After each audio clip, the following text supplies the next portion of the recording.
News on television reported that the second princess of the Vermilion Kingdom, Stella, had arrived in Japan.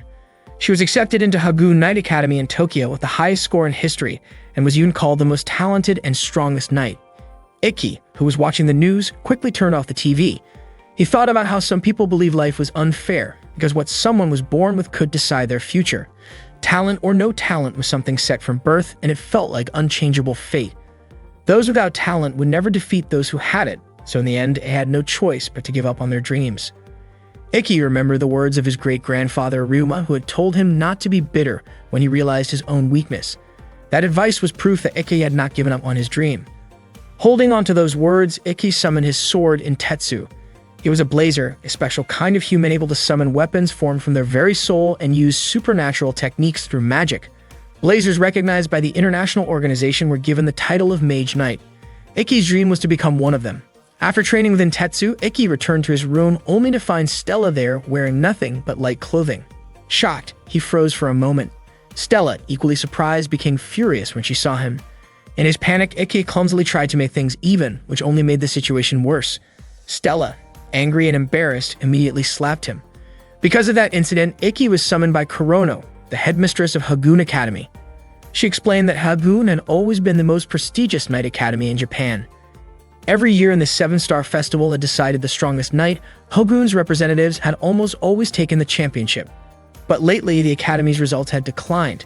That was why she had stepped in as headmistress, determined to restore Hagoon's glory.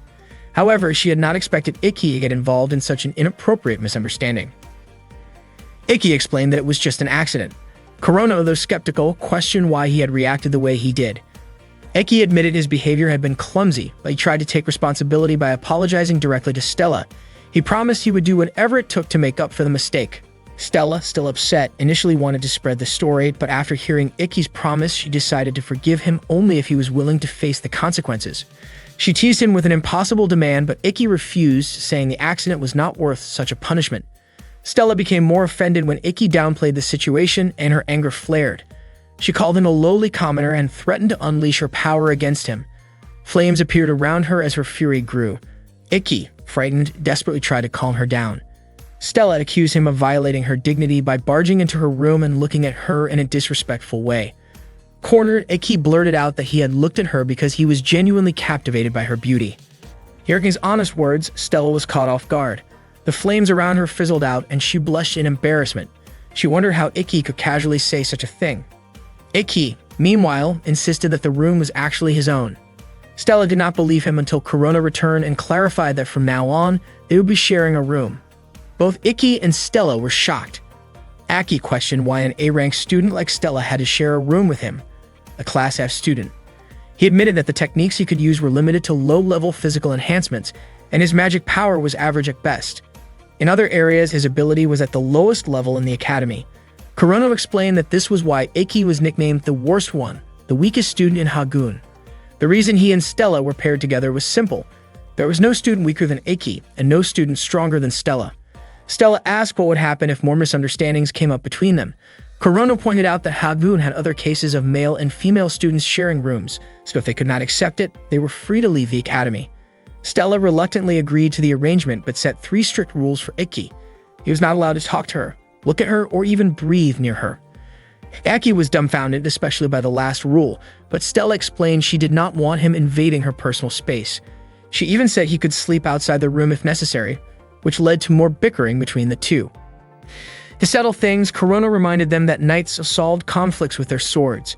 She proposed a sparring match where the winner would decide the room's rules. Akai thought it was a fair and reasonable idea, but Stella was certain that a failing student from Class F could never beat her. Ikki, however, believed that anything could happen in a match, especially since he had trained tirelessly up to this point. Stella agreed to the duel, but she raised the stakes. The loser would have to serve the winner. Aki protested that it was going too far, and eventually they reached an agreement. Kurono declared that the duel would take place in 1 hour. Stella really could not understand why she had to face Ikki, who claimed he had worked so hard. She remembered how her mother once told her not to train too much, but little Stella had said that her small country needed a powerful magic knight, and she promised to control her strength. Stella was very confident that she could defeat Ikki in the match. As Stella walked toward the arena, the students around her were talking about it. They were surprised that the great Stella was about to fight the one known as the worst one. Kurono herself did not expect Ikki to finally agree to the duel. Ikki's goal was to win the 7-star festival because if he could win it, he would be able to graduate even with poor grades, just as Kurono had once explained to him. Ikki was certain Stella would also join the festival, which meant sooner or later he would have to face her. Kagami, a member of the school's magazine club, even showed up to take photos. When Stella entered the arena, she mentioned that she knew Ikki was not allowed to join sparring classes because his ability was below the minimum standard. She advised him to stop dreaming of becoming a magic knight. Even though Stella's words had some truth to them, Ikki refused to back down from the match. He believed that hard work could surpass talent. Those words reminded Stella of someone she had defeated in the past, someone who claimed that being beaten by a gifted person meant effort did not matter, something Stella strongly disagreed with. The match was about to begin, and Kurono explained that the purpose of training battles was not to hurt opponents but to fight until the other could no longer continue. The devices used were set in training mode. As soon as the battle began, Ikki summoned his sword in Tetsu, while Stella brought out her blazing weapon, Levitin. Both of them charged at each other. Stella explained that the fire from her sword burned at 3,000 degrees Celsius, and if it hit, the risk was life-threatening. She swung her sword toward Ikki, but he quickly dodged. Even Nene, who was watching, was surprised by the intensity of the duel. Throughout the match, Stella kept attacking, but she did not expect Ikki to block her strikes so consistently. She praised his defensive technique. Ikki admitted he was struggling and pointed out that her swordsmanship showed she was not only gifted, but also someone who had worked hard. Stella appreciated his observation but was certain that her techniques could not be read so easily. At that moment, Ikki stopped one of her attacks. Stella was shocked to see that he could mimic her movement after observing it only once. The truth was that nobody had ever trained Ikki, so he had taught himself by carefully analyzing others.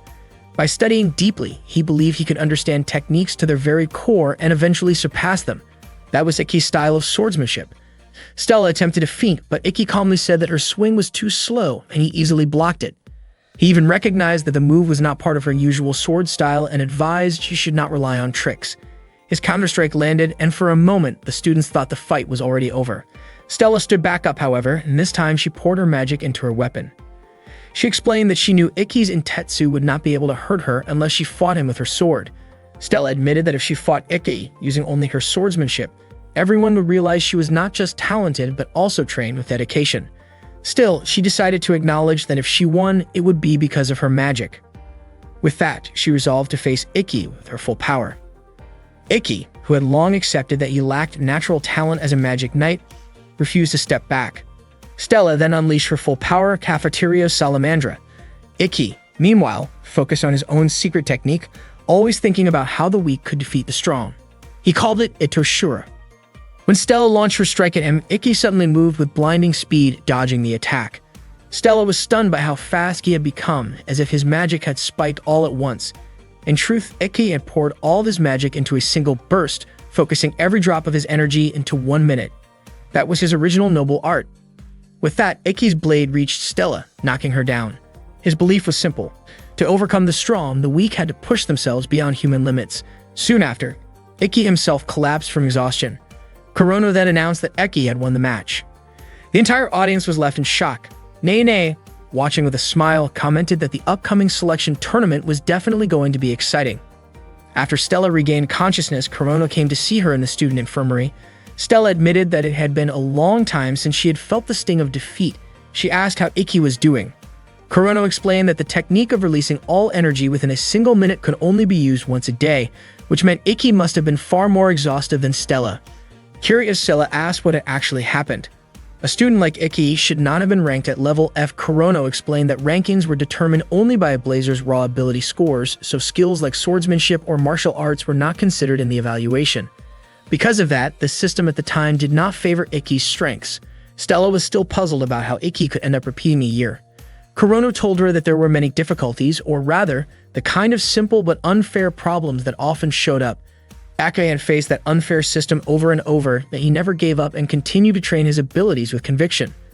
Earlier, Stella had once said that she wanted to study abroad because staying in her home country would not help her grow. Because of that, Kurono suggested that she follow Ikki's example so her time in school would not be wasted. Later, Stella returned to the room and saw Ikki fast asleep. She gently touched his back. It was the first time she had ever touched a boy's back. Suddenly, Ikki shifted in his sleep and his body pressed down on Stella's hand. She carefully tried to pull her hand away, holding herself back from making any noise. As she noticed Ikki's shirt slightly open at the stomach, a brief thought crossed her mind to reach out, but she quickly held herself back.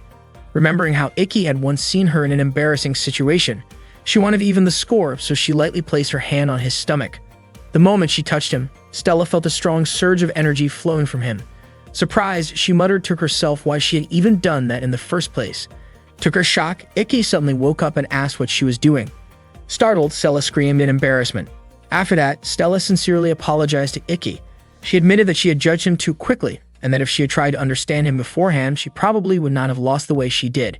She openly acknowledged her defeat. Ikki then asked if Stella was now ready to fulfill their agreement, since the loser had to follow the winner's orders. Stella had no choice because she did not want to break her word. With frustration, she said that she would follow any order from Ikki. Ikki, amused by her expression, laughed.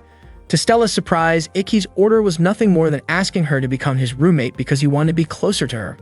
Stella's face turned bright red when she heard such a straightforward request. Ikki told her he would cancel the arrangement if she was uncomfortable with it, but Stella quickly stopped him. She said she would go along with it, insisting that she was only carrying out his order. Still flustered, Stella asked Ikki to call her by her real name. From that moment, the two of them agreed to be good friends. Shizuku was Ikki's younger sister. One day, she realized that even in their peaceful world, there was still a cruel fate. Ikki, the brother she loved so much, suffered because of it. No one in their family cared about him. One morning, Ikki and Stella were out jogging together. For Ikki, running 20 kilometers every morning was just part of his routine. He told Stella not to push herself too hard, but Stella said she was fine with it. Ikki reminded her that her magical powers were already more than enough to make up for her stamina, but Stella insisted that she could keep up. Ikki pointed out that she just didn't like losing. Ikki offered her a drink from his bottle, but Stella hesitated, feeling a little embarrassed. Ikki quickly apologized, thinking she didn't want to drink from his bottle. But to his surprise, Stella snatched it and drank anyway. Seeing that, Ikki looked genuinely happy. That same day, his little sister Shizuku would be starting at the academy. They hadn't seen each other in 4 years. Stella wondered if Shizuku was actually his stepsister, but Ikki explained that they were true siblings by blood. Stella felt relieved when she heard that. Later, Yuri, who was Ikki and Stella's homeroom teacher, introduced herself to the class. She explained the selection process for the upcoming 7 Stars Festival. Stella noticed Yuri's voice sounded weak, but Ikki reassured her that even though Yuri seemed frail, she was a good teacher. The principal had announced during the opening ceremony that unlike in the past when representatives were chosen based on grades, this year, the selection would be through a tournament. The top 6 students would qualify as representatives. The rules were simple and fair. The tournament would begin the following week, and schedules as well as opponents would be sent to students by email through their ID cards. Stella asked how many matches they need to fight. Yuri said each student would have about 10 matches, which meant 1 match every 3 days. Ikki thought that would give him enough time to use his ability, Itershura. Yuri also explained that anyone who didn't want to participate could withdraw since it wouldn't affect their grades. She encouraged the class, raising her voice in cheer, but suddenly collapsed and coughed up blood. Ikki and Stella immediately rushed her to the student infirmary. Yuri revealed that she had been coughing up nearly a liter of blood every day. Ikki gently told her not to push herself so hard, but Yuri insisted that the day was special and she didn't want to look weak.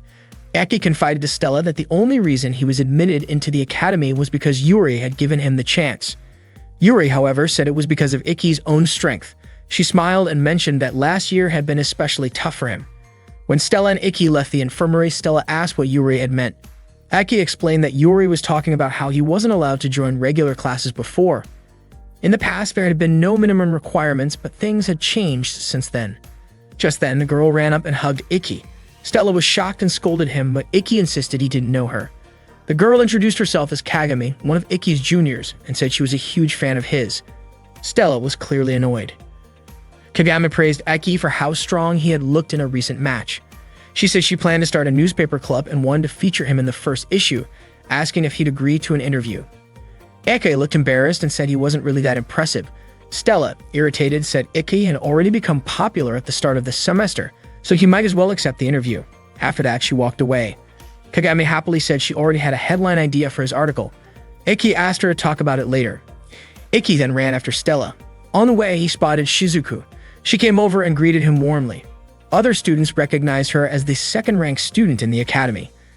Ikki admitted he almost didn't recognize her after so long, and he apologized for making her wait. Shizuku said she had been looking forward to meeting him again.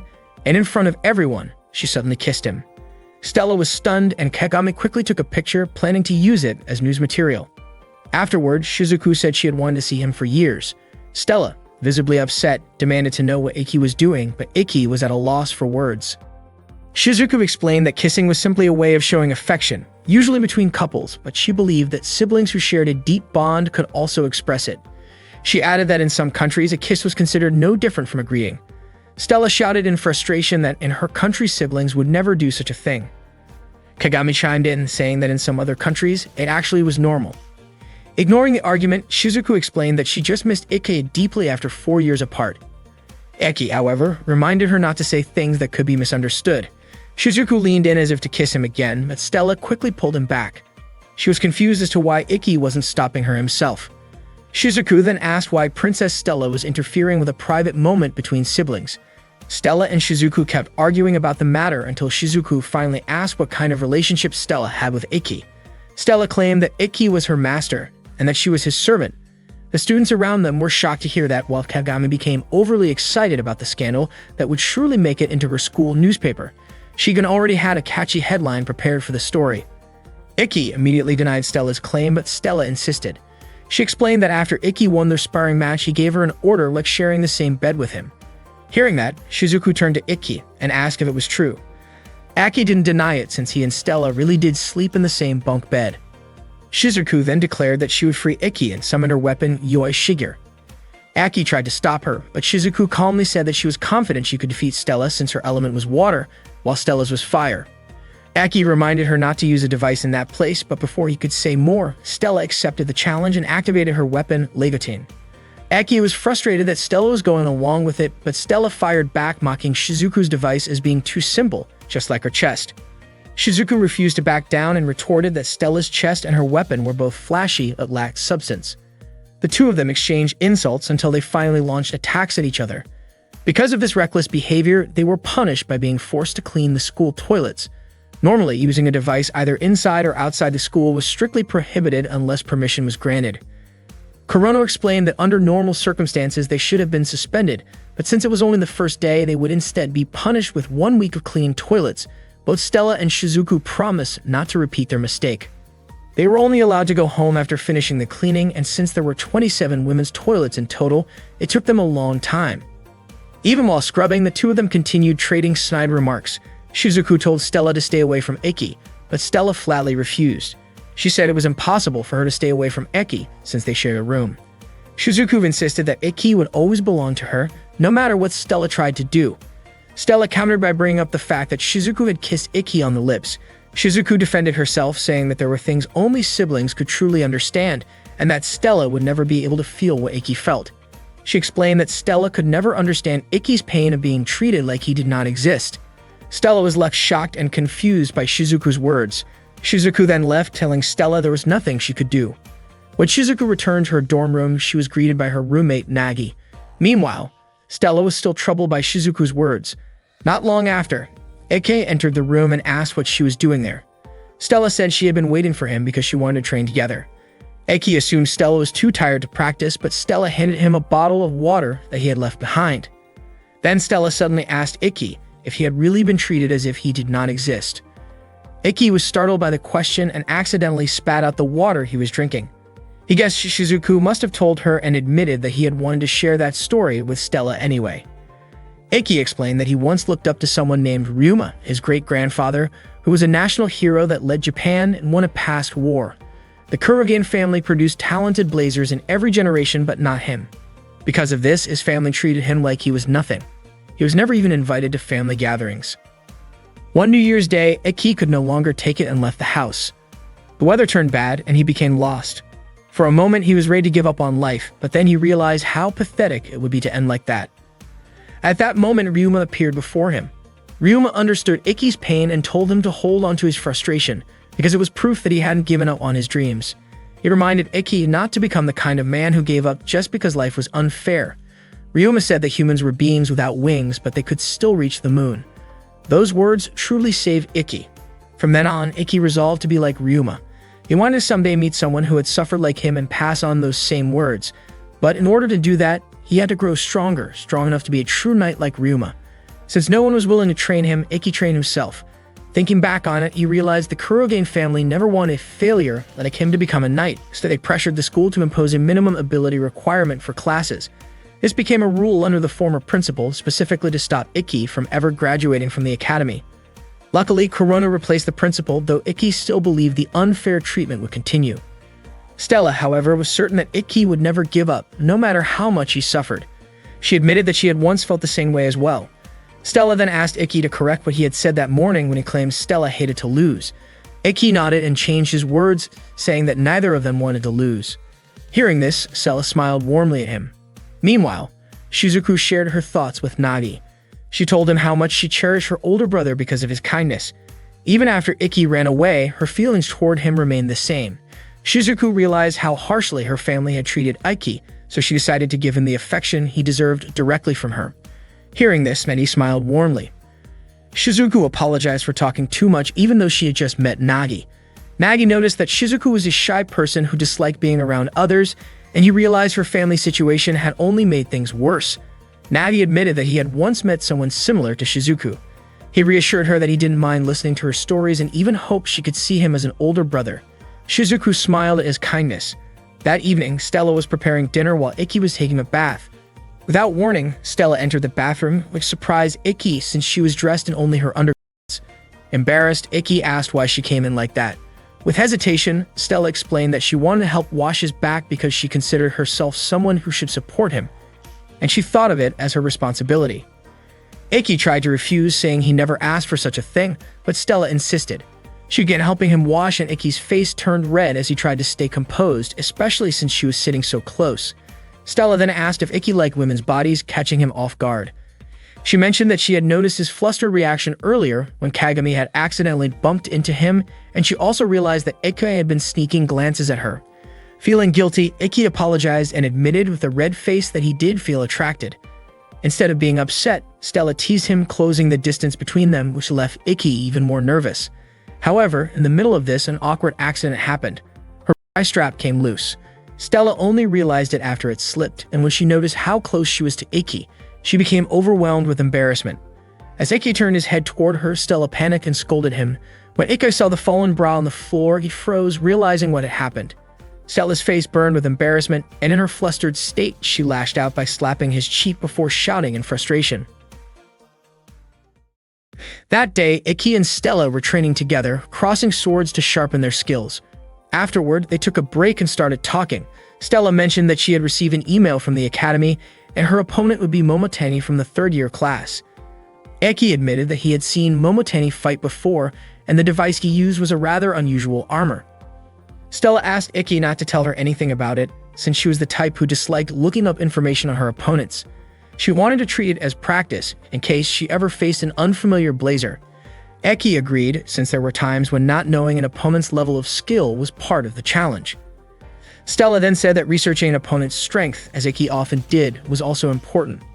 Suddenly, Ikki smiled. He was surprised that even though he and Stella often disagreed, they still managed to get along well. Stella's face turned red, and she felt really embarrassed after Ikki said that. When the bell rang, Ikki invited Stella to head back to class.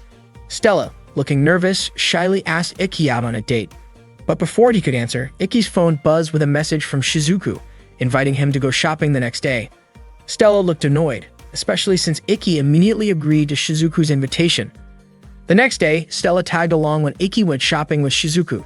Shizuku did not expect someone like Princess Stella to go shopping with commoners. It turned out that Shizuku had also invited Nagi. Stella explained that it was Ikki who invited her after she had said she wanted to learn more about Japan. Shizuku pointed out that Stella should focus more on learning proper manners and how to read the situation.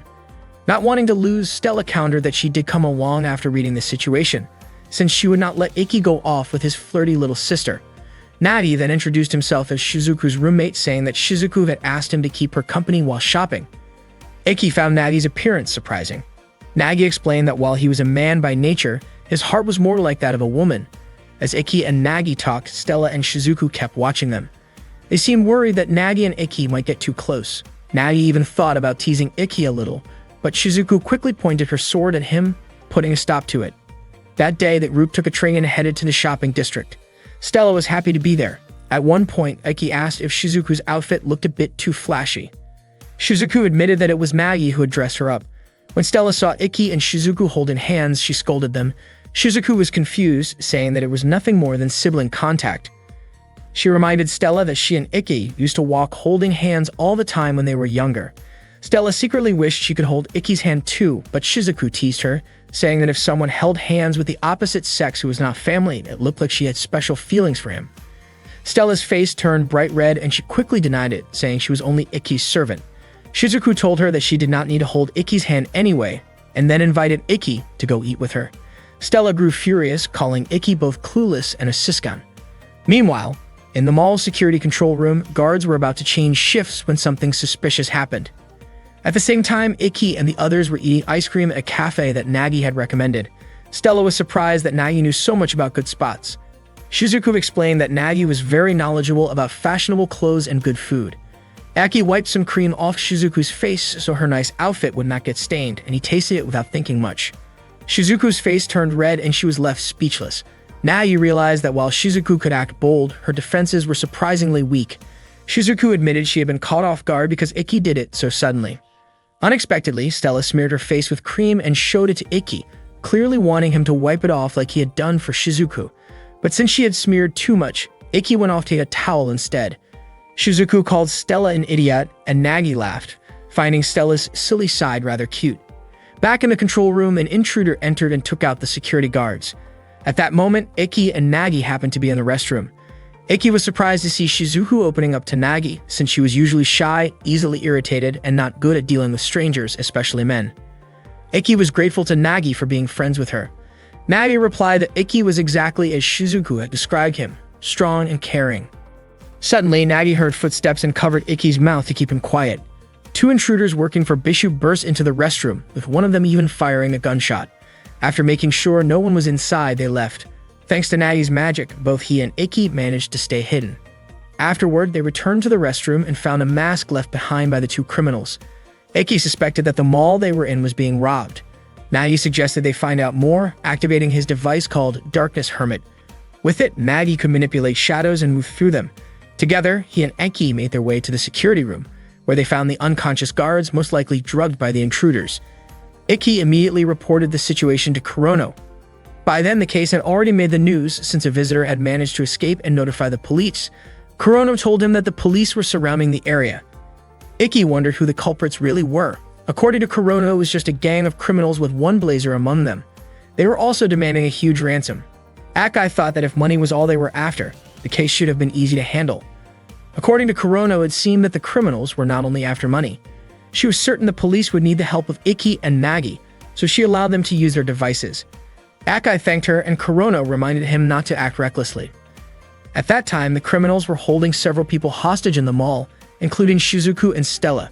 Stella called them cowards for targeting women and children. Shizuku whispered a plan to Stella and asked her not to act until she had finished preparing. In the crowd, a mother was crying and begging the criminals not to hurt her child. The one leading them, Yoken, shoved the woman to the ground. A young boy threw his ice cream at Yoken, asking him to leave his mother alone. Yoken insulted the boy and pushed him away before pointing a gun at him. Just as he pulled the trigger, Stella moved quickly. She used her flames to melt the bullet before it could reach the boy. Yoken fired several more times, but the shots had no effect against Stella's Empress dress. Stella calmly explained that she had no intention of fighting them and only wanted to speak to their leader. Yoken ignored her and kept firing until another man stepped forward. The man was Bisho, their boss. He ordered Yoken to lower his weapon. Bisho immediately recognized Stella as the second princess of the Vermilion Kingdom. He greeted her politely and even scolded Yoken for threatening the hostages. Yoken apologized but tried to justify himself by saying the boy had attacked him with ice cream. Bisho coldly remarked that the boy's behavior was the fault of his parents. Then, to everyone's shock, he pointed his gun at the boy's mother, claiming she had committed the crime of failing to teach her son proper manners. Stella's patience snapped. She activated her device, realizing too late that Bisho had been trying to provoke her from the start. Still, she had no choice but to fight.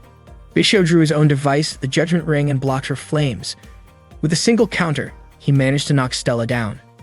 He explained that his weapon worked through a system of judgment and punishment. The ring on his left hand absorbed his opponent's attacks as sins, while the ring on his right hand released them back with multiplied force as punishment. Stella quickly realized she had been struck by her own power reflected against her. Bishu mocked her, calling her noble for risking her life to protect strangers. Then, with a twisted laugh, he demanded that Stella humble herself before him if she wanted to save the hostages. Stella refused to give up, and Bishu burst into loud laughter at his own cruelty. Ikki, furious, wanted to rush in, but Nagi stopped him. Nagi reminded him that acting recklessly could put everyone in greater danger. Meanwhile, Stella's resolve hardened, and though Bishu thought he had broken her, she stood strong. At the same time, Shizuku was secretly casting a spell. Nagi reassured Ikki, telling him to trust his sister, since she was one of the Academy's best magic users. Sure enough, Shizuku managed to quietly create a barrier around the hostages, keeping them safe without the criminals realizing it. Bishu eventually noticed that Stella wasn't the only blazer present. He ordered his men to open fire on everyone. Yokin and the others obeyed, but their bullets bounced harmlessly off Shizuku's magical shield. Confident now, Shizuku believed Ikki would finish the fight. Ikki drew his device in Tetsu. Bishu and his men spotted him standing above them and tried to shoot him down, but none of their bullets could hit him. Ikki declared Itoshura, focusing all of his strength into his sword.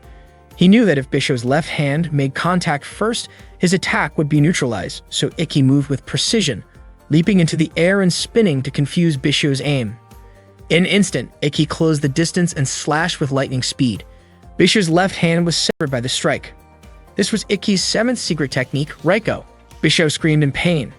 Ikki explained that his sword was faster than Bishu's eyes could follow, leaving him unable to defend.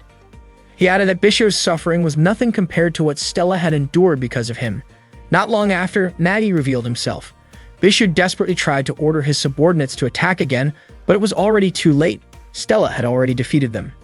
Ikki suddenly hugged Stella and her face turned red from the unexpected embrace. He quickly apologized, and not long after, Shizuku arrived, bringing Stella a change of clothes. She was surprised that Stella had charged forward without a plan, but she admitted that Stella's actions were still something to be praised. Stella, in turn, complimented Shizuku for protecting everyone.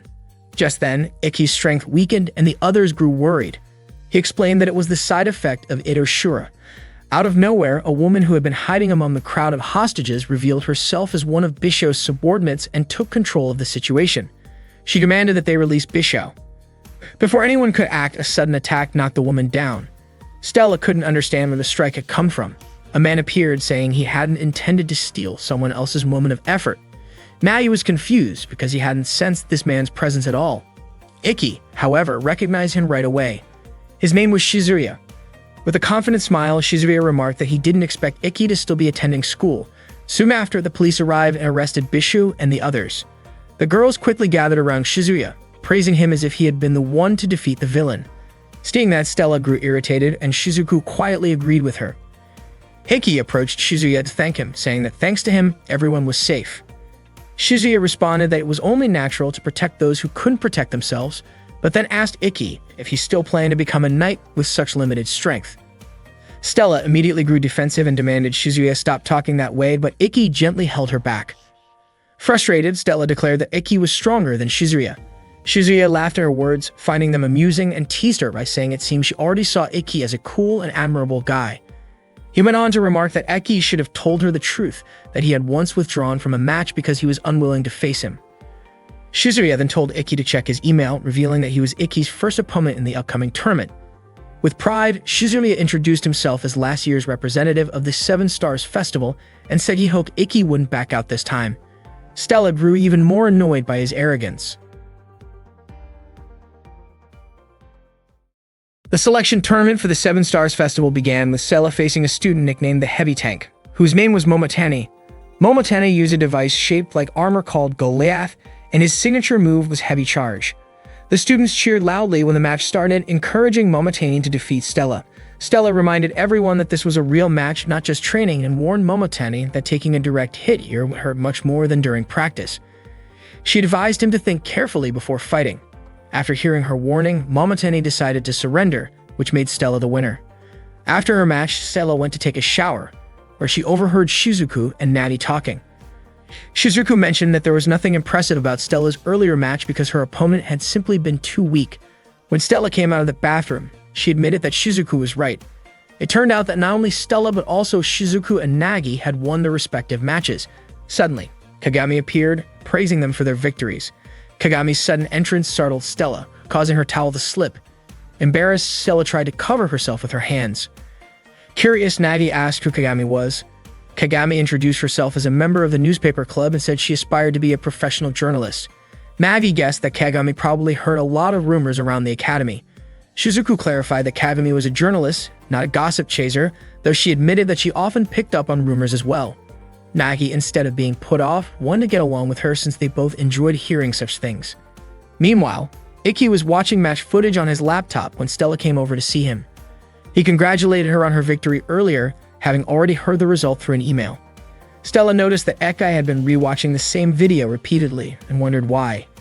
Ikki explained that he wanted to study the timing of the attacks. Stella revealed that the move in question used an ability called the Invisible Area. It did not only hide a person's form, but also their scent and presence, making it a perfect camouflage. That was the frightening ability of the device Oborozuki. Stella admitted she disliked the idea of defeating opponents without ever revealing oneself. Ikki believed that if the user of Oborozuki ever faced Stella, he would likely back off immediately, since a long-range fighter like her could counter such an ability. He pointed out that while people called that kind of fighting style the hunter, Stella thought it was more fitting to call such a person a coward. She realized, however, that for Ikki, such an opponent would be especially challenging. She asked if he would really be alright going up against someone with a device like that. Ikki asked if she was worried about him. Stella, flustered, denied it, saying only that she did not want him to lose to someone like that. Ikki assured her that he already had a plan in mind and was confident in his victory. Stella smiled and encouraged him. Determined to figure out a way to defeat Shizuya, Ikki continued to train. While exercising, he ran into Nagi, who asked if it was true that Ikki had been attacked by Shizuya in the previous year. Ikki explained that back then, the Kurogang family had close ties with the former principal, and they kept trying to push him out of the academy. Because of that, Shizuya began targeting him. At that time, Ikki was banned from attending classes since his ability scores were ranked too low. Shizuya had challenged him to a fight, thinking that if Ikki could hold his own, the teachers would be forced to acknowledge his strength. However, Ikki refused because he had no intention of fighting him. Shizuya continued attacking him relentlessly, but Ikki never fought back. If Ikki had activated Intetsu, it would have meant he had taken the provocation, and even dodging might have been seen as resisting. Instead, he chose to stand still without fighting back, and because of that, he avoided punishment. Nagi then asked what Ikki would do if things did not change this year. Ikki said he would keep working to prove himself even if it took years of repeating the same efforts. Nagi commented that such strength could be called endurance, the ability to carry burdens within the heart. He explained that normally when endurance reached its limit, the heart would scream.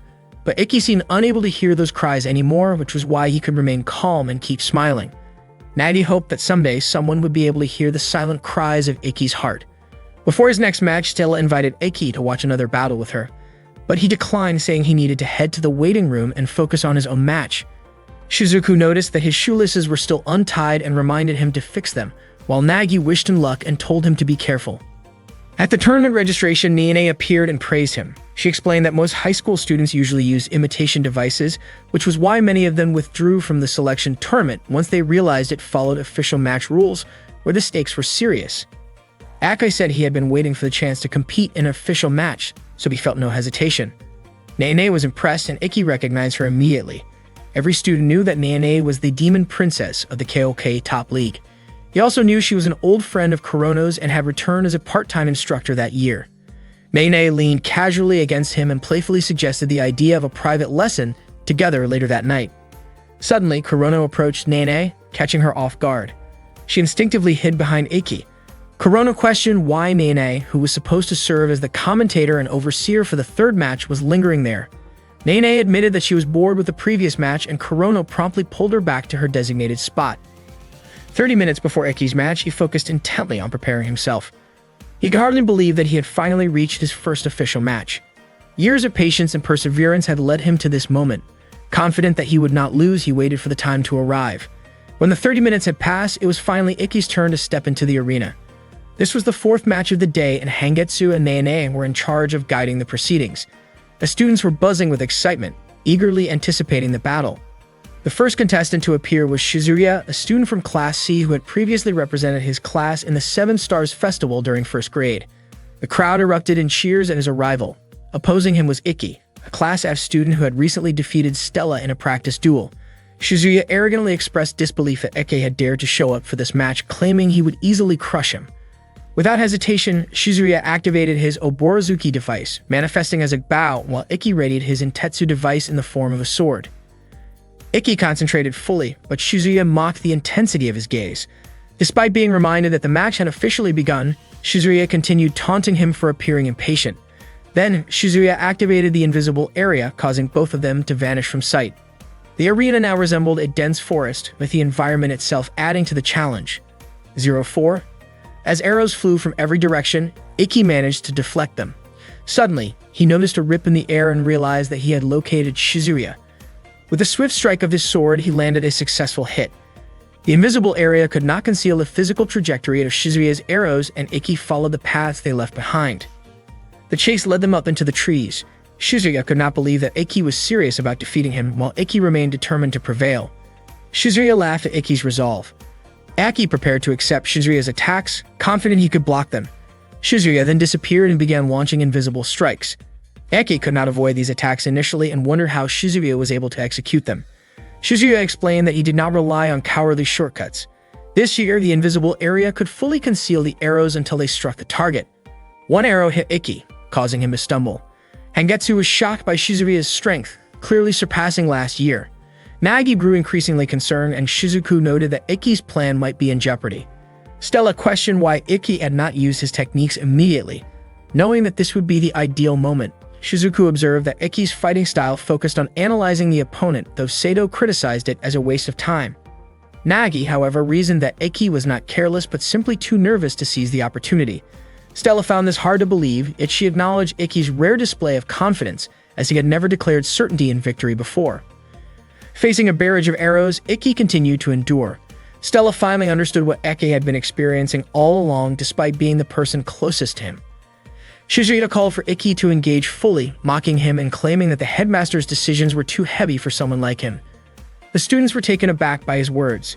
Shizuya then declared that if Ikki could win the Seven Stars Festival, he could graduate, prompting laughter from the audience. Shizuya continued taunting Ikki, and the students remembered the previous match against Stella, convinced that no Class F student could ever triumph over a Class A opponent. Despite not participating in the fight themselves, the spectators laughed at the challenge Ikki faced. Shizuya's arrows struck Ikki repeatedly, leaving him exhausted. Seeing this, Stella shouted for the students to stop mocking him, defending the young swordsman she admired. She encouraged Ikki not to give up, expressing that she preferred to see him fight with determination and wanted him to appear strong in her eyes. Inspired by her support, Ikki stood up and clenched his fists, silently thanking Stella for her encouragement. Shizuya, noticing Ikki's reaction to the female cheers, laughed at him. Ikki took a deep breath to regain focus, perplexed at his fixation on tracking Shizuya's arrows. Shizuya planned to target Ikki's mind while he was in a state of happiness. Ikki, however, had anticipated this and knew that he had one thing he could rely on, Itoshura. He activated the technique, but to Shizuya it seemed like a flawed move that could not compare to his own skill. Ikki's ability allowed him to observe an opponent's techniques and attacks in detail, paying attention to angles, words, and even the tone of voice when Shizuya released an arrow. By doing this, Ikki managed to anticipate Shizuya's arrow attack, leaving Shizuya genuinely surprised. Ikki had expected that Shizuya would change his target, and the sudden shift caused Shizuya to panic, thinking that Ikki could see him. While Ikki could not perceive Shizuya's physical form or shadow directly, he could infer his movements by analyzing Shizuya's attack style, the depth of his strikes, his emotions, and his tone of voice. Following these cues, Ikki could track Shizuya and ensure that he would not escape. Nene laughed at the scene, while Hangetsu asked how Ikki was able to track Shizuya so accurately. Nene explained that Ikki possessed the ability called Blade Steel, which allowed him to understand how an opponent's techniques worked. At that moment, Ikki was essentially reading Shizuya's strategy. The technique he used was called Perfect Vision. Ikki unleashed the full extent of his power against Shizuya, moving with unstoppable momentum. Even when Shizuya unleashed his Million Rain attack, Ikki continued to advance steadily. Shizuya grew increasingly fearful, to the point of pleading with Ikki not to harm him. Ikki's sword strike landed just inches from Shizuya's face, and he admitted that he might need to train more since his strike had missed by only a millimeter. Shizuya then collapsed, unable to continue the match, and Ikki was declared the winner. Hangetsu announced that Eke had officially won his first match, prompting cheers from the audience. Eke glanced at Stella before suddenly fainting. Hangetsu immediately instructed the medical team to take Ikki to the student infirmary. Nene had already suspected that the selection process at that stage could not be overlooked. That night, Ikki woke up to find Stella sleeping nearby. At the same time, Shizuku stood quietly by the door of the infirmary. Nagi asked why she did not come inside. Shizuku remained silent and immediately embraced Nagi. Nagi admitted that he liked Shizuku's personality. Soon after, Stella woke up and felt embarrassed, lightly hitting Ikki because he had seen her sleeping while drooling. Ikki apologized for causing her concern. He confessed that he also had feelings for Stella and felt grateful to have met her. Stella became flustered, realizing that while she admired Ikki, her admiration was more for his courage and determination rather than romantic feelings. Ikki understood this, yet admitted that he had wanted to express his feelings. Stella called him straightforward, noting that only Ikki could be so honest. She asked him to close his eyes and then gently kissed his cheek. Stella reassured him not to misunderstand her actions, explaining that she had genuinely wanted to do it. She admitted that her feelings in that moment matched Ikki's, and he hugged her tightly. Stella smiled brightly and told him that this moment was meant to be the only time it would happen. Ikki confessed that being with Stella made him feel stronger and more determined. He invited her to aim for the pinnacle of their skills together, which meant that in the final match he would face Stella. Stella felt confident that this time she would be the one to win.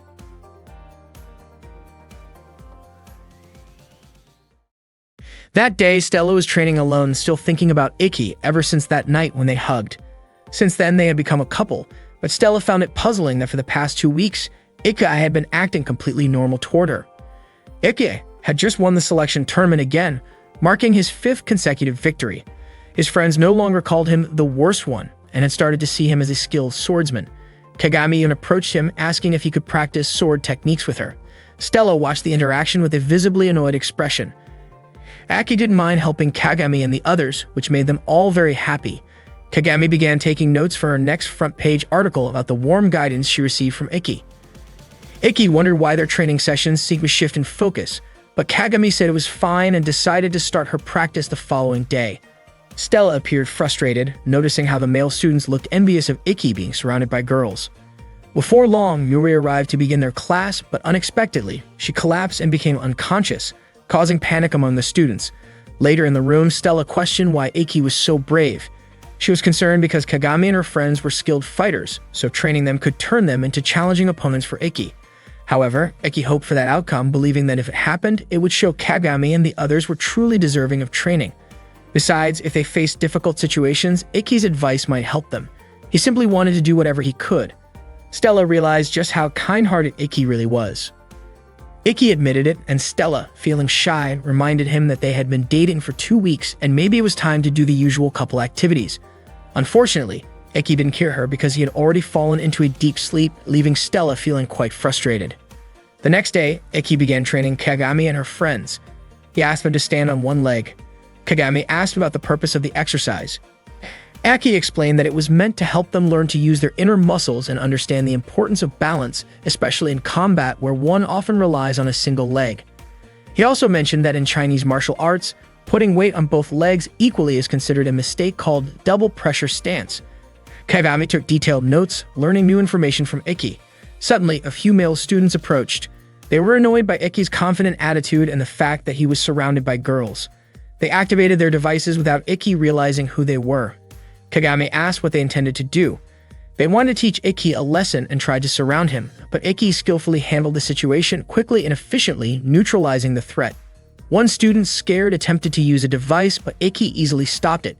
He approached the student, who became so frightened that a simple tap from Ikki caused him to kneel. Ikki reminded everyone that using devices on school grounds without permission was forbidden. Unexpectedly, the students apologized to Ikki. Kagami was surprised by their attitude. They admitted that they were simply jealous because Ikki was strong and popular among the girls. They also wanted to become strong and respected like him. They begged Ikki to train them, and he agreed, immediately instructing them to start practicing right away. The male students even began calling him Master Teacher. Kagami kept taking notes about Ikki's teaching methods, confident that her story would attract attention online. Soon, the female students also joined the training and Ikki allowed them to participate. The group kept growing and Kagami enjoyed taking pictures for her article. Ikki realized that everyone had their own skills and learning even a little sword technique could add variety to their fighting styles. Stella had prepared a sports drink for Ikki, but Shizuku beat her to it, grabbing his hand and giving him the drink. Ikki drank it, while Shizuku excitedly joked about the flavor. Both Stella and Ikki were startled, but it turned out Shizuku was just teasing. She asked why Stella brought 2 bottles, and Stella admitted she was very thirsty and wanted both. Unexpectedly, Stella drank them herself before Ikki could stop her. Shizuku decided to join Ikki's training. Even though she had a trainer at home, she claimed she wouldn't want to train under someone who had previously rejected Ikki. Ake permitted her to join. Stella didn't want to be left out and tried to join as well, but Ikki didn't immediately allow it. Frustrated, Stella ran off, upset that Ikki wasn't being sensitive to her feelings. On her way, she ran into Nagi, who had a dating game called Shiritsu Prince Kakuan, which Stella borrowed out of curiosity. She played it in her room, enjoying the romantic interactions and imagining moments like holding hands, sharing a kiss, and hugging. Suddenly, Ikki appeared, startling Stella. He told her that tomorrow's training session would be held at the swimming pool and invited her to join. Stella questioned why he was inviting her when he hadn't intended to train her before, and Ikki explained the reason. The next day, Ikki, Stella, and the others set off on the bus. Stella looked cheerful, sitting next to Ikki. Shizuku wondered why Stella was joining them, while Nagi guessed that Stella must have been so hooked on Shirapu's game that she was ignoring the real world. Stella smiled, remembering what Ikki had said yesterday. She realized that she had already reached the point where Ikki could train her, even though their sword styles were very different. Aki's technique relied more on strategy, while Stella relied on raw strength.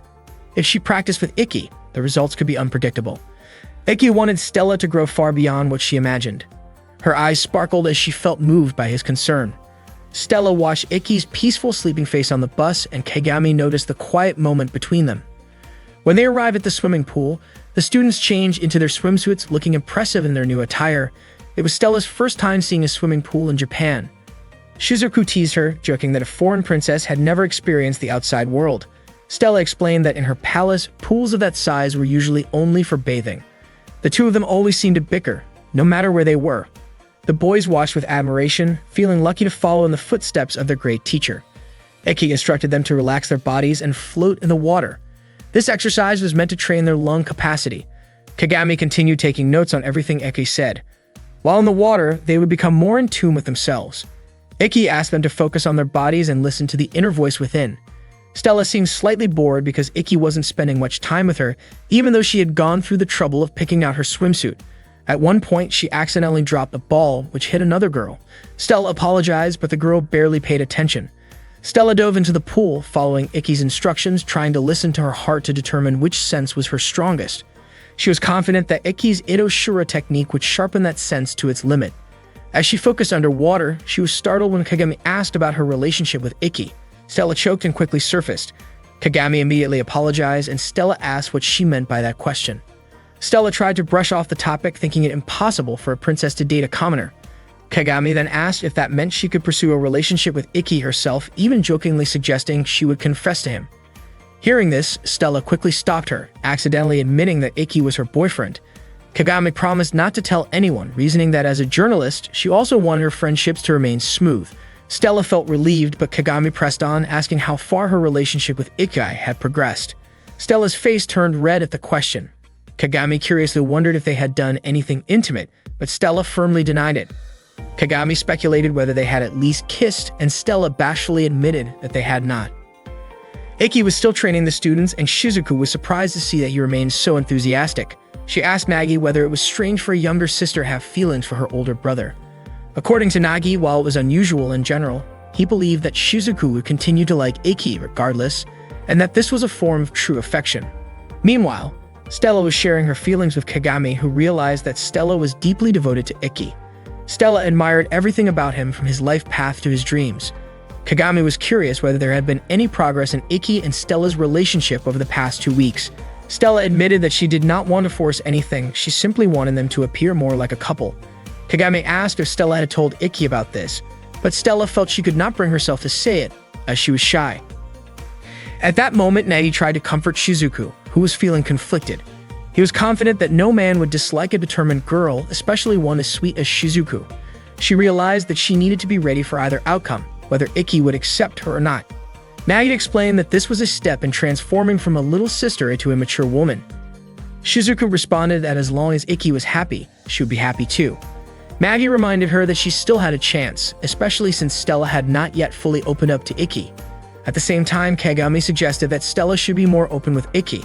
If she remained silent, Iki might not open up either. Stella was worried that being too forward might make Iki dislike her, fearing she would seem inappropriate. Kagami reassured her that Iki would not dislike her, explaining that 2 weeks was a long time and men often acted slowly. If Stella kept quiet, he might eventually drift away. Stella did not want that to happen. Kagami promised to help them get closer and mentioned that she had noticed Iki glancing at Stella's swimsuit. Stella felt a surge of excitement, but immediately became nervous when Kagami left to call Iki. Before long, Iki approached Stella. He mentioned that Kagami had told him she wanted to discuss something important. Stella asked what he thought of her swimsuit. Akai said it suited her well, but Stella felt a bit down since he had not looked directly at her. She remembered Kagami's advice not to remain silent. Suddenly, Iki asked if they were sure about continuing their relationship as it was. He also noted that in the past 2 weeks they had not really seemed like a couple. Stella feared that he might leave her, but Iki explained that he simply wanted to discuss the future of their relationship. Overwhelmed, Stella began to cry, expressing that she felt their relationship was impossible. She also complained about how they had never held hands and noticed that Shizuku or even Kagami at times seemed more attentive. Iki was confused by what Stella was saying. She guessed that he might want to break up with her. Aki apologized if his behavior had made her dislike him. Stella asked if it was not Iki who disliked her, but he was puzzled by why she would think that. He turned it around, suggesting that she was the one upset with him. Though Stella denied this and affirmed her feelings for him, Aki admitted that he liked her even more. Stella was frustrated by Iki's indifferent reaction to her swimsuit and his lack of attention when she went silent. Aki explained that he did not want to focus on her swimsuit because he did not want her to think he was being inappropriate. It turned out that both of them were concerned about being misunderstood, so they avoided behaviors that couples might usually share. They did not even understand why they had argued in the first place. Iki had asked Stella to express what she wanted to do at that moment. To their surprise, they both wanted to kiss. Facing each other, Iki gently kissed Stella on the lips. Stella asked if he disliked girls who took the initiative to kiss, but Iki assured her that no man would dislike a confident girl. Stella confessed that she did not like guys who initiated kisses, except for Iki. Afterward, they shared a tender moment together. On the bus, Stella and Iki held hands. Suddenly, they received an email notification that their next matches were scheduled. Iki would face Renren, while Stella would face Ikazuchi.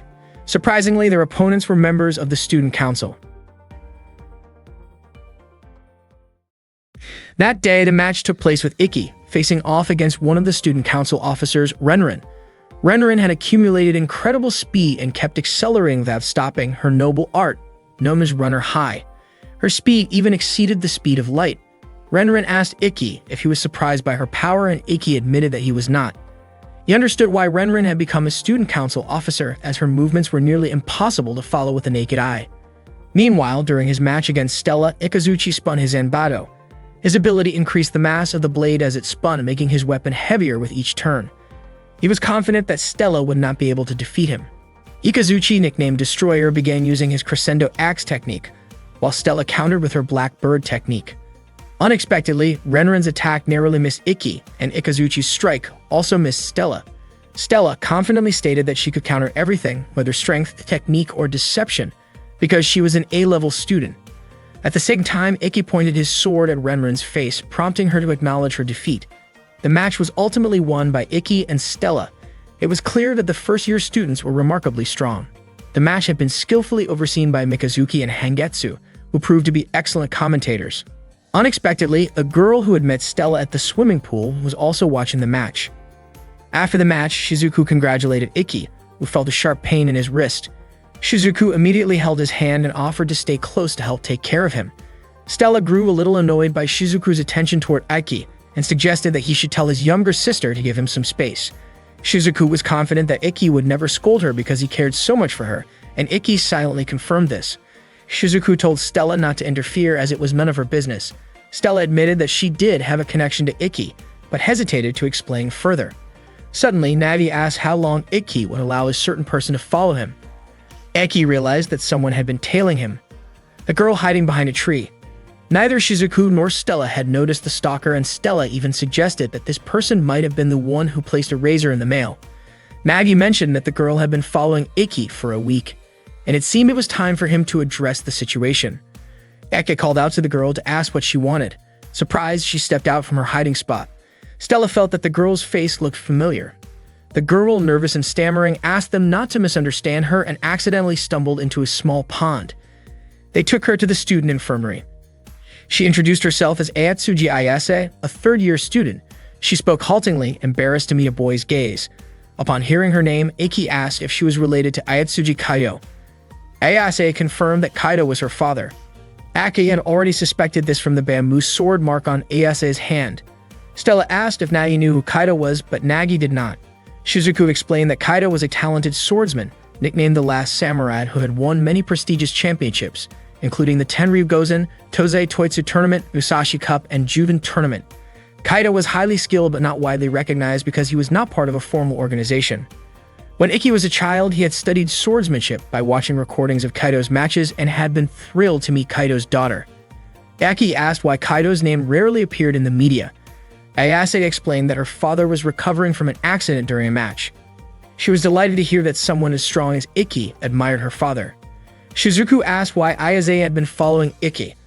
At first, she suspected it might be for improper reasons, which caused Stella to react emotionally. Ayase quickly denied this, explaining that she had only wanted advice from Iki. She had been training in the Ayatsuji sword style on her own and hadn't been making progress because she didn't know how to communicate properly with a boy. That was why she had been following Iki. Iki was surprised that she had spent a whole week thinking about how to approach him. Ayase apologized to Iki, who smiled and invited her to practice swordsmanship together. During their practice, Iki noted that Ayase's stances were solid. She had not forgotten the basic movements, but her motions remained varied and at a high level. When one of her strikes came close to Iki's neck, he asked her to stop. Iki then asked if she meant that she hadn't progressed because she could not match Kaido. Ayase admitted this. No matter how fast she moved, she could not reach Kaido's speed, even though she had learned his movements perfectly. Aki explained that trying to imitate Kaido had actually hindered her growth since their bodies and muscle structures were different. The higher the level of the person Ayase tried to imitate, the more obvious the differences became. Ayase noticed this and praised Iki for his skills. Akira had a method to correct Ayase's movements, but he advised that if Ayase was proud of using a sword technique identical to Kaido's, it was better not to force any changes, because once a sword style was altered, it was almost impossible to return to its original form. Ayase earnestly asked Iki to train her to become stronger, and Iki agreed. He instructed Ayase to take a stance. To guide her posture, he adjusted her leg positions. Ayase was surprised, and her face turned red at the contact. Stella could not help but be surprised by Iki's actions. Iki explained that he was only making minor adjustments by moving her feet a few millimeters and told Ayase to focus on feeling the difference while remembering the corrected positions.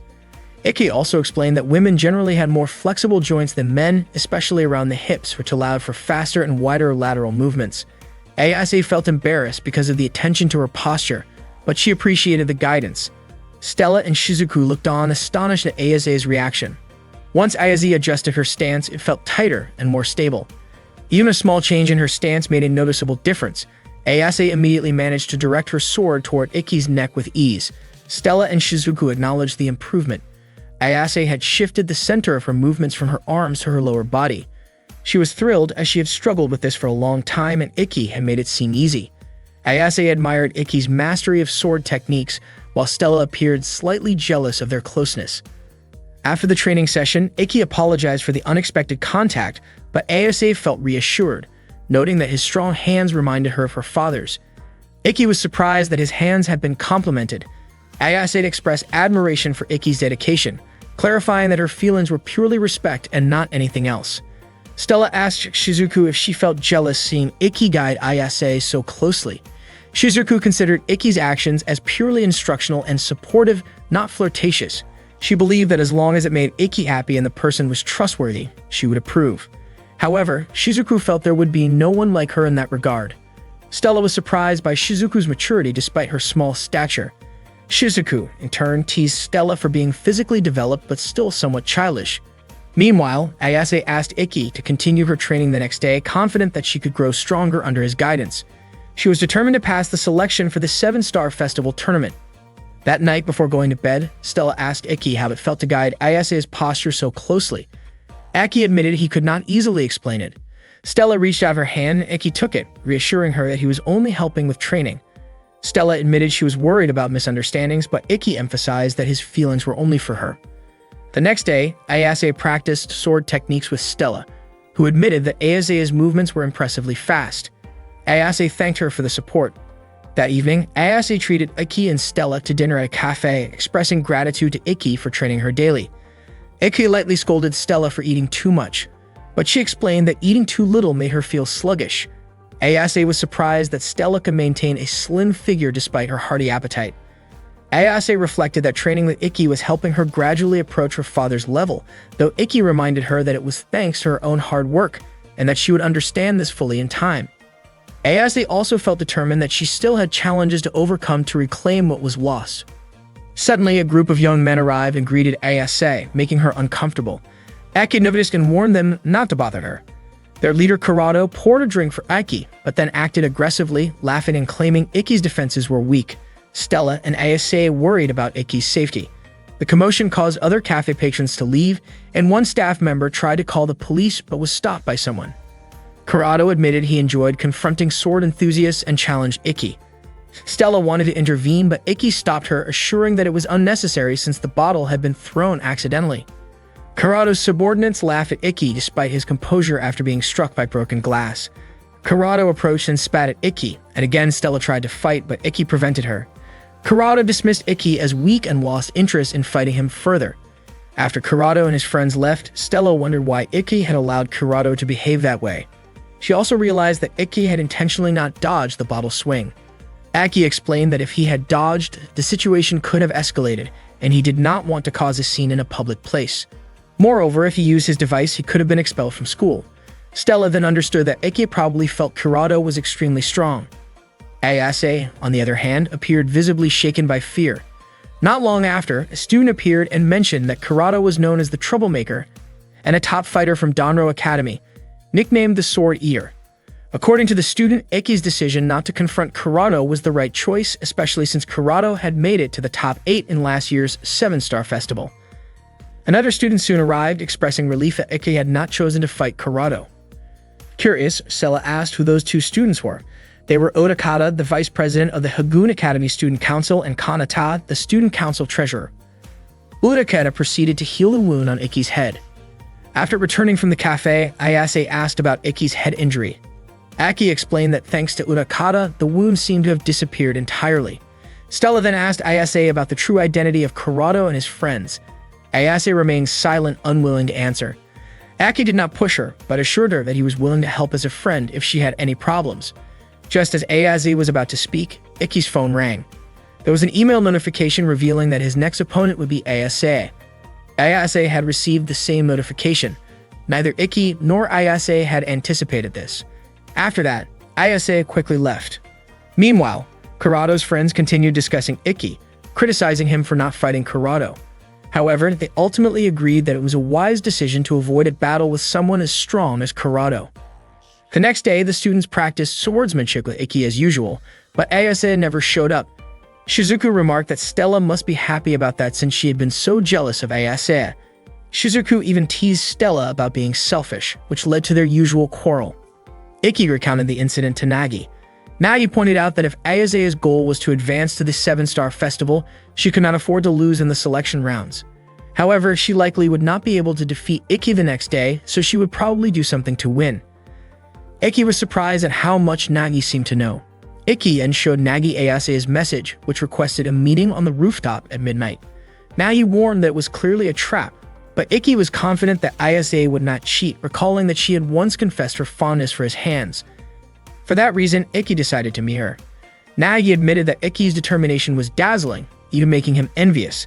Though Nagi disliked direct eye contact, he could sense certain things because of it. He warned Iki to be prepared to cut ties if anything went wrong, so he would not regret it later. Aki promised that he would not falter, determined to keep his promise to Stella. At midnight, Iki arrived on the rooftop where Ayase was waiting with a smile. At midnight, Iki met Ayase on the rooftop, asking what she wanted to talk about. Ayase already knew about Iki and Stella's promise to face each other at the 7-star festival. Aki admitted that wherever and whenever it happened, he and Stella had promised to fight one more time. Ayase asked what he would do if, before that promise could be fulfilled, he had to face an enemy he could not defeat. Aki said that he would still fight fairly even knowing he could not win, because the only thing he could do was fight with all his strength. Ayase disagreed. In her view, fairness without results was meaningless, and she would do whatever it took to win. Suddenly, Ayase let herself fall from the rooftop. Iki was shocked and shouted her name. He then activated Itoshura to save her, rushing down to catch her before landing safely in the pool below. Iki could not understand why Ayase had done such a thing. She smiled, knowing he had used his trump card, Itoshura. Iki was surprised to realize that Ayase had deliberately lured him. Ayase knew that Itoshura could only be used once a day, while the selection tournament would begin in 10 hours. That gave her a chance to win, even if her sword skills were not fully developed, because combining them with her blazer power could potentially overpower Iki, who had already used his ace. Iki asked why Ayase would abandon the honor of a knight and lower the spirit of swordsmanship. Ayase ignored his words, focused solely on defeating him. After that, she left. Iki tried to pursue her, but felt his body weaken and could not move. Meanwhile, Stella was asleep and murmuring in her sleep. When she woke up, she was startled to see Iki above her. She asked him to speak, but he looked exhausted and remained silent, growing increasingly anxious. Iki opened his eyes and saw Shizuku, Stella, and Nagi in front of him, realizing he was in the student infirmary. He was shocked to see that it was already 11 a.m. Stella reassured him, saying he still had time because the match would start at 3 p.m. Nagi had already informed Stella and Shizuku that Ayase had asked to see Iki the night before. Just as Iki was about to mention this, Kurono arrived and asked him to come along briefly. At that moment, the area where Ayase had fallen was being investigated. Kurono suspected Iki was involved because he heard Iki had been taken to the student infirmary. Aki admitted he could not tell the whole truth but was willing to accept punishment. Kurono believed Iki must be protecting someone. Hiki asked Kurono about Ayase. Kurono explained that Ayase's father, Kaido, had suffered an incident 2 years ago that prevented him from fighting again. Stella asked for clarification. It turned out that Kaido's school had been challenged and Kaido lost the duel. Ake suspected the culprit was Kurado, the Sword Eater from Danro Academy. Before the fight, there had been an agreement. Kurado would take over Ayase's family lands and buildings, and Kaido had been in a coma for 2 years. At that time, Ayase had been watching over her father, remembering his words. No matter what happened, she must uphold her dignity, maintain proper conduct, help the weak, and avoid evil. Whoever challenged her, she must fight fairly. Kaido also told her to become a fearless sword knight. Ayase had once confronted Kurado, but he dismissed her as too weak to be a worthy opponent. Ayase was furious and resolved that if she reached the 7-Star Festival, it would be her chance to face Kurado one last time. Suddenly, Kaido apologized. Ayase held her father's hand and promised to reclaim everything. Meanwhile, Kurado and his friends were in the academy's backyard. After hearing Ayase's story from Kurado felt a twinge of sympathy. Everything had been taken from her, yet that struggle had made her strong like a determined wild animal. Navi remarked that Ayase would do whatever it took to defeat Iki. Stella asked what Iki intended to do for the upcoming match. He said he would fight with all his strength, as anything less would dishonor Ayase. Shizuku pointed out that Ayase had already tried to gain an unfair advantage against Iki. Aki asked Shizuku and Stella to accompany him, as he had something to do before the match began. The tournament started shortly after, with Hagetsu and Yuri serving as match coordinators. The crowd cheered excitedly. Hagetsu noted that Yuri seemed healthy, and Yuri revealed she had prepared 1 liter of blood for the match. Soon after, Yuri discharged the blood. The first participant was Iki, a first-year student and an F-ranked knight who had won all of his previous matches, earning the nickname Another One. The second participant was Ayase, a third-year student and a D-ranked knight. Both Iki and Ayase wielded unique swords, and Ayase had even learned techniques from Iki. Kagami took photos for news coverage, describing the match as a battle between teacher and student. Ayase had not expected Iki to participate, acknowledging his persistence. Iki activated his Intetsu device. Ayase sensed that Iki might be angry at her, but she remained confident in her own victory. She activated her own device, Hizum. Stella asked about Ayase's abilities. Nagi explained that little was known about her. She had never participated in official matches before and had not yet shown her true strength. How powerful Ayase turned out to be would determine the course of the match. As soon as the match began, Iki immediately leaped toward Ayase. However, just by pressing her sword with her finger, Ayase managed to inflict injuries on Iki, leaving the audience astonished at the mysterious attack. Iki retreated and Ayase pressed her sword again, once more leaving him marked with mysterious cuts on his back. She advanced and questioned how it felt to be struck by the wind she could control with her noble art. Aki admitted that the wounds did indeed hurt. Both drew their swords again, revealing that the true power of Hizume's device was the ability to create wounds. Ikki suspected that Ayase had planted traps in the arena before the match and was using invisible wind currents to harm him. His suspicion proved correct. Ayase had indeed left traces of previous slashes throughout the area, which when activated caused the air around them to swirl and form a vortex capable of tearing at a target. Aki realized that this meant the arena was filled with thousands of such traces, and Ayase was confident he could not escape her attacks as she advanced with her sword drawn. Nagi commented that if Ayase had actually planted these traps, it would be a violation and the match would be stopped, making Ikki the winner by default. At that moment, Ayase ran toward Ikki, relieved that the referees had not noticed her trick. She wondered if he had figured it out. She attempted to lure Ikki toward one of the traps with her sword, but he successfully dodged, causing her to question whether he was aware of her setup. Ayase then tried to test him further by attacking his arm, leaving visible cuts. The attacks appeared mysterious, almost as if they were self-inflicted, as she manipulated the small openings created by Hizume's device. Ikki's vital points could have been in danger even from minor cuts. Ayase launched a rapid flurry of attacks, and Ikki could only defend while trying to counterattack, but she was able to hold him off. She activated the wind vortex to try to overpower him, but Ikki managed to resist. Shizuku noted that his defense was unusual and highly effective. Nagi acknowledged that Ikki was indeed skilled in close-range combat. Eventually, Ayase could no longer sustain her wind vortex attack, and Ikki began to understand her fighting style. Earlier, Ikki and Stella had consulted Yuri, who mentioned that Ayase might be breaking the rules. Surprised, Yuri nearly fainted and insisted that she would report any violations. However, Ikki asked her to overlook it intentionally, which shocked Stella. Yuri reminded him that any breach of rules would end the match and automatically make him the winner, stressing how important the tournament was. Ikki understood that losing even once could jeopardize his chances of advancing to the Seven Stars Festival. When Yuri pressed him for an explanation, he simply wanted to trust Ayase. He admitted that he could have chosen to sever ties with her to win, but that alone would not feel right. His conscience would not allow him to end their bond, so he requested permission to witness Ayase's determination until the very end.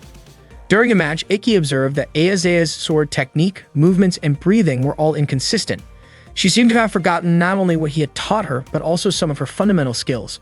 No matter how hard she tried to act ruthless, her heart could not be deceived.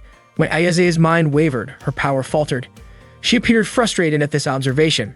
Ikki also pointed out that her pride was much higher than he had realized. Ayase explained that she had not doubted herself for the past 2 years. She believed that no amount of pride would matter if she lost, since dishonesty and ineffective effort would be meaningless. That was why she would use every possible means to win. She was determined that whatever happened, she would emerge victorious and reclaim everything. Hearing this, Ikki resolved to do only one thing: unleash his full strength to restore Ayase's confidence. He charged forward without using Itoshura. Ayase immediately activated her wind vortex to strike him, but Ikki effortlessly dodged. Ayase realized that Ikki was using perfect vision, so she had to attack faster because if she failed, she would not be able to defeat the sword eater. She tried to convince herself not to lose to Ikki. She focused her sword to create a swirling wind. Ikki leaped and attacked Ayase from one side, and she countered, but her strike missed. It turned out that Ikki was using his fourth secret sword technique, Shinkiro. Ikki attacked Ayase again, and she weakened and collapsed. Hengetsu remarked that Ikki's attack had decisively defeated Ayase. Nagi was surprised because even though Ikki had won, Ayase was not injured. Shizuku explained that before the strike, Ikki had switched his device to imitation mode, and she did not understand why he had done that. Stella said that Ikki's intention from the beginning had been to drain his opponent's energy because his goal was not just to win. At that moment, Ayase asked why Ikki had not hurt her. Aki explained that even without injuring her, she would not be able to continue fighting. Ayase refused to be underestimated and tried to stand, but she could not move her body. She began to cry and shout, wondering why this had happened. Aki said that when someone is powerless and wants to give up, the only thing that can lift them is their pride as a swordsman. He asked if Ayase still had pride within her soul. Ayase realized that this was the truth. She had been deceiving herself and admitted her defeat. Hearing her surrender, Hengetsu announced that Ikki had won the match against Ayase. The crowd erupted in cheers. At that moment, Ayase acknowledged how sad she felt and realized that from the start, she had lacked pride. Iman commented that Ayase was confused and lost, but she had never forgotten the swordsmanship her father had taught her, and that was what made her strong. Ikki even offered to help Ayase reclaim what Kurado had taken from her. Ayase asked why he would help her after she had tricked and wronged him. Aki said that helping a friend did not need a reason. He extended his hand, which reminded Ayase of her father. She realized that what she truly wanted was to become a great swordsman like him. Ayase grasped Iki's hand and cried wholeheartedly, asking for his help, and that was exactly the moment Iki had been waiting for from her. Last Samurai was the nickname of Kaido, Ayase's father. When Ayase was in middle school, Kaido retired due to his weakened heart. Even though his swordsmanship was no longer as sharp as it had been, Kaido still devoted himself fully to guiding his students. 2 years ago, Kaido taught Ayase the secret Teni Muha technique.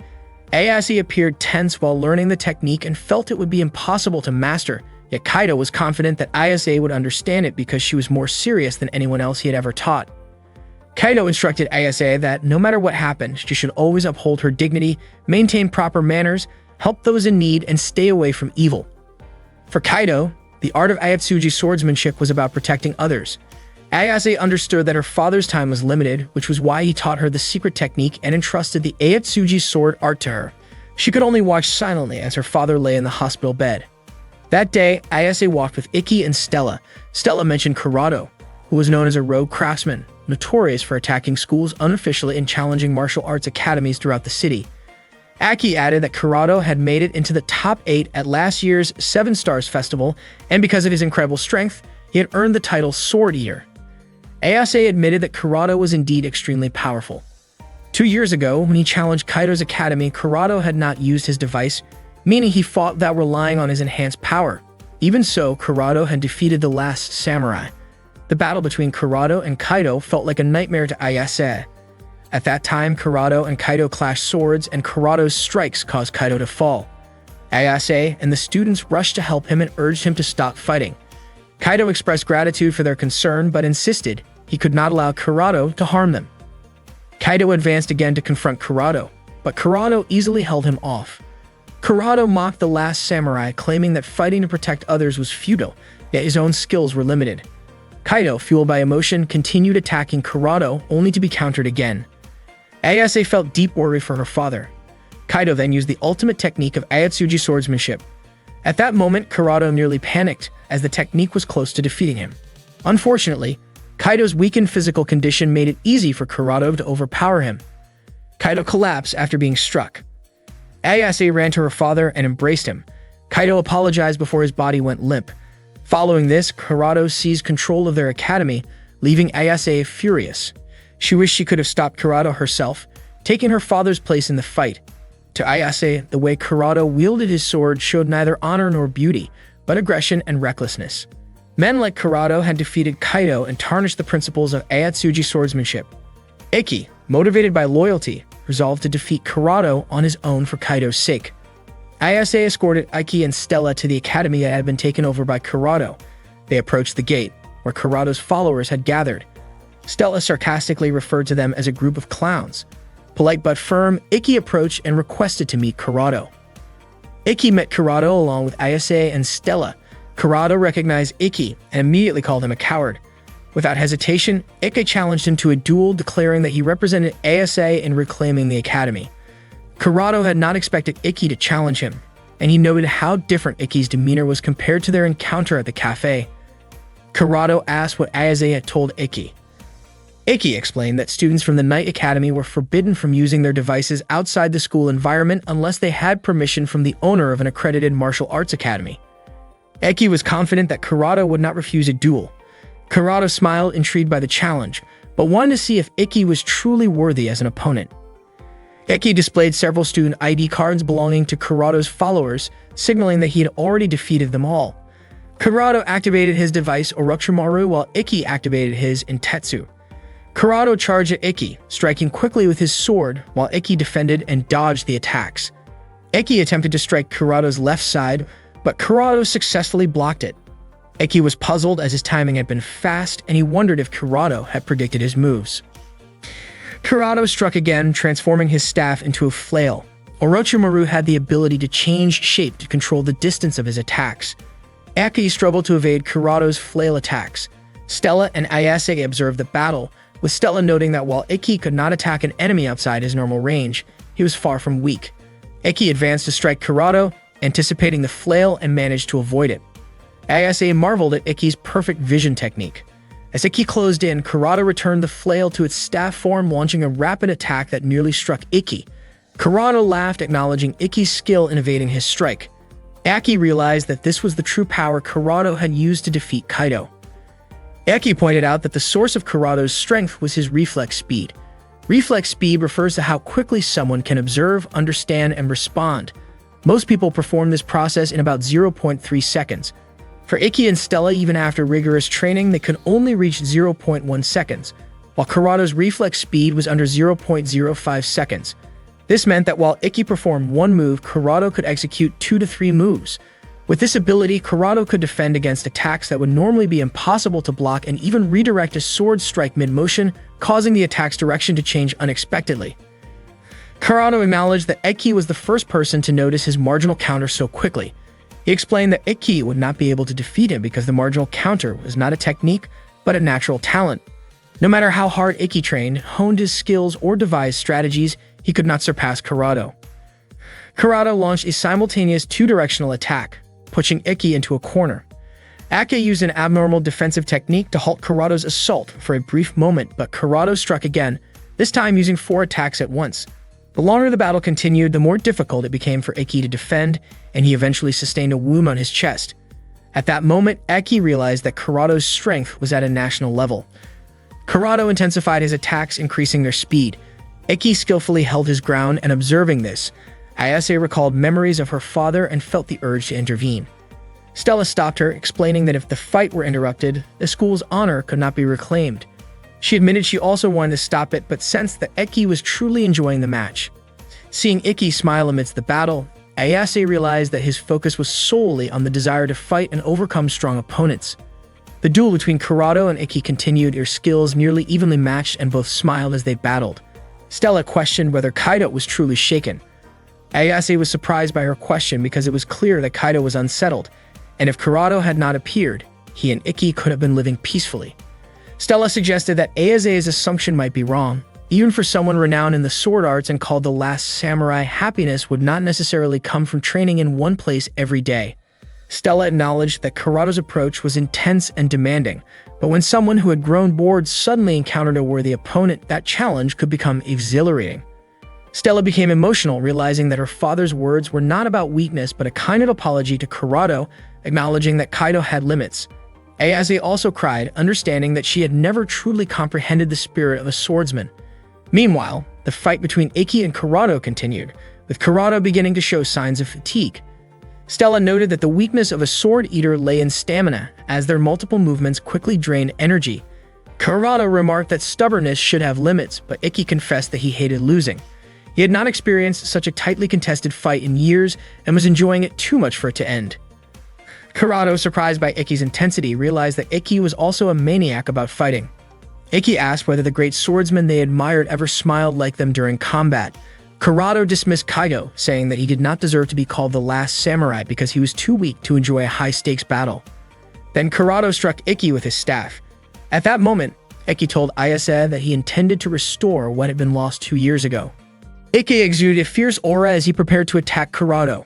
Kurata activated his Yamada no Orochi, unleashing multiple flails aimed at Ikki from every direction. Undeterred, Ikki advanced, surprising Kurata, especially because his movements resembled techniques Kaido had once shown him. Ikki ran forward, pointing his sword straight ahead, while Kurata eagerly anticipated the strike, thrilled to finally face a worthy opponent after 2 years. Their attacks collided and the battle eventually drew blood. Ayase was shocked to see Kurata injured by Ikki's sword. The technique Ikki used was the secret final technique of Teni Muhao, the main method of the Ayatsuji sword style. Ayase could not understand how Ikki had learned it, speculating that it must have been from their earlier training. Stella recognized the technique as blade steel and admitted that Ikki had previously borrowed one of her techniques as well. After their fight ended, Kurata stood up and asked Ikki's name, expressing his interest in continuing their duel at the upcoming 7-Star Festival. Ikki wondered about the school grounds, but Kurata left the decision to them, saying he no longer needed to wait. After that, Kurata departed. Ikki's body began to weaken and Stella immediately supported him. Ayase apologized for involving Ikki in her personal troubles. She admitted that she knew nothing about her father or the life of the swordsman and realized that her own weakness made it impossible for her to continue the Ayatsuji sword techniques. Eki insisted that this was not true, explaining that the reason he could win was that Ayase remembered every movement of Kaido perfectly. Because of that, he was able to use the Tenimuha technique. He said that no one understood Kaido better than Ayase and that she was the rightful heir of the last samurai. Hearing this, Ayase thanked Ikki. She understood that she needed to grow stronger in order to become a worthy successor. Afterward, she returned to place her school's nameplate back on the front door. The next day, Stella and Ikki were sitting together on a park bench. Stella mentioned that she had heard about Ayase admitting her mistake to the tournament officials. As a result, Ayase was disqualified from the tournament and suspended for 10 days. Ayase did it because she wanted to take responsibility for her actions. Not long after, Ikki's phone rang. It was a message from Ayase, informing him that Kaido had awakened from his coma. Both Ikki and Stella were thrilled to hear the good news, and with that, Ayase's case was resolved. Stella praised Ikki and took his hand. Unexpectedly, Shizuku and Nagi appeared from behind the bench, startling both Ikki and Stella. Stella, looking a bit nervous, challenged Ikki to a thumb wrestling match. Nagi realized that their arrival seemed to interrupt Ikki and Stella's moment together. Shizuku was annoyed that she and Nagi had not been invited to watch the duel at the dojo. True to her teasing nature, Shizuku still found time to mock Stella with a nickname, calling her a troublesome hot kettle. As usual, Ikki could only smile at the banter between Stella and Shizuku. Ikki glanced at his hands, remembering Ayase praising them as resembling Kaido's hands. Meanwhile, Ayase was by her father's side, who had just woken from his coma. She felt immense joy in being able to hold her father's strong hand once again.